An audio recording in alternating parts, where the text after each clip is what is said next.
समस्त आचार्य बंधु और हमारे मध्य में हरिद्वार से पहुंचे हैं चौधरी देवपाल सिंह राठी आर्य जी, उनकी पूरी टीम, आदरणीय भाई कपिल आर्य जी, और जिनका बहुत ही सुंदर जीवन है जो मैंने लोगों से सुना है, जिन्होंने इस कार्यक्रम को व्यवस्थित किया है, एक रूप दिया है। महात्मा सत्य प्रकाश जी जो यहाँ के मंत्री हैं, गुरुकुल पब्लिक स्कूल के संचालक हैं, सभागार में उपस्थित सभी आदरणीय अग्रज आशीष दाता बुजुर्गों, नौजवान साथियों, पूजा एवं सत्कार के योग्य वंदनीय मातृशक्ति के हैं। प्रथम बार आप सभी के दर्शन करने का मुझे सौभाग्य मिला है और माताओं बहनों की संख्या बहुत अच्छी है। तो कुछ चर्चाएं अभी हमारे आदरणीय डॉक्टर साहब आपके बीच में रख रहे थे, उससे पूर्व आदरणीय हमारे अग्रज भ्राता आचार्य परमवीर जी ने रखी हैं। कुछ पंक्तियां मैं भी थोड़ी सी आपके बीच में रख रहा हूं, दच्चित होकर के आप सुने। लोगों, संसार में एक भी प्राणी ऐसा नहीं है जो दुख चाहते हैं। इस सभागार में भी आप जितने लोग बैठे हैं सभी क्या चाहते हैं? सुख चाहते हैं। आप मेरे से बात करेंगे, मैं संवाद करूंगा, कोई व्याख्यान नहीं दूंगा, बातचीत में सरलता से कुछ चीजें समझ आ जाए। तो संसार का प्रत्येक प्राणी क्या चाहता है? सुख चाहता है। एक चींटी से लेकर के हाथी पर्यंत, एक चींटी को भी आप हाथ लगाओगे तो वो भी क्या करती है? दौड़ती है। उसको भी क्या होता है? कष्ट होता है। तो पता चला कि संसार में जब प्रत्येक प्राणी सुख चाहता है तो प्रश्न हुआ कि सुख मिलेगा कहां से? सुख को सब लोग ढूंढ रहे हैं, क्योंकि आपने सुना होगा, बार बार विद्वानों से बहुत सारे मनीषी लोग इस सभा में बैठे हैं, आपने सुना होगा कि परमपिता परमात्मा को 3 विशेषण से संबोधित किया ऋषिवर देव दयानंद ने और ऋषियों ने भी। और वो क्या है? सच्चिदानंद स्वरूप, यानी परमात्मा सत्य है, चित्त है और बोलो आनंद स्वरूप है। अच्छा, जीवात्मा के लिए भी 3 ही विशेषण लगाए होंगे?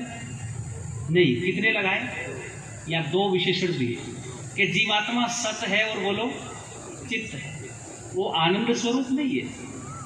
अच्छा, जिसके पास में जिस चीज का अभाव हो उसको प्राप्त करना चाहेगा कि नहीं? और जिसके पास में हो उससे वो वस्तु मिलेगी, या जिसके पास में नहीं है उससे मिलेगी? हमें आवश्यकता भी है और हमें उसके पास में जाना पड़ेगा जिसके पास में वस्तु पहले से बोलो विद्यमान है। तो वेद कह रहा है, ऋषि लोग कह रहे हैं, परमात्मा आनंद स्वरूप है, परमात्मा सुख का भंडार है, उससे बड़ा सुख देने वाला संसार में दूसरा कोई बोलो नहीं है। तो आत्मा सुख चाहता है तो किसके पास जाना पड़ेगा? ईश्वर के पास जाना। अच्छा, प्रकृति के लिए भी ये 2 विशेषण या 3 दिए होंगे? नहीं, प्रकृति के लिए क्या दिया विशेषण? खाली एक दिया, सत्य है वो न चित्त है और न बोलो आनंद स्वरूप है, वो सत्य है। तो ये प्रकृति सत्य है। इसकी जो मूल प्रकृति है जिसको सत्व रजतम कहते हैं वो सत्य है। ये माइक सत्य नहीं, ये सत्य है। अब डॉक्टर साहब बैठे हैं यहाँ, मुझे भी बहुत संभल करके और बड़ी गंभीरता से ये वाक्य बोलने पड़े, क्योंकि 2 चीजें होती है, एक है सत्य और एक होता है सत्य।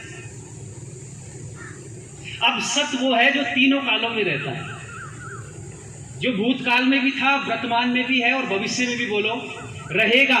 ये माइक वर्तमान में सत्य है, लेकिन भविष्य में ये सत्य नहीं होगा, ये सत्य हो जाएगा।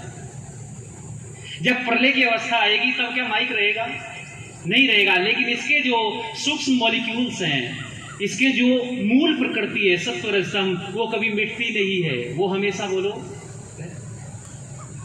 इसलिए प्रकृति सत्य है, न उसमें चेतनता है, न उसमें आनंद है, तो उसको हमें पूजना नहीं है।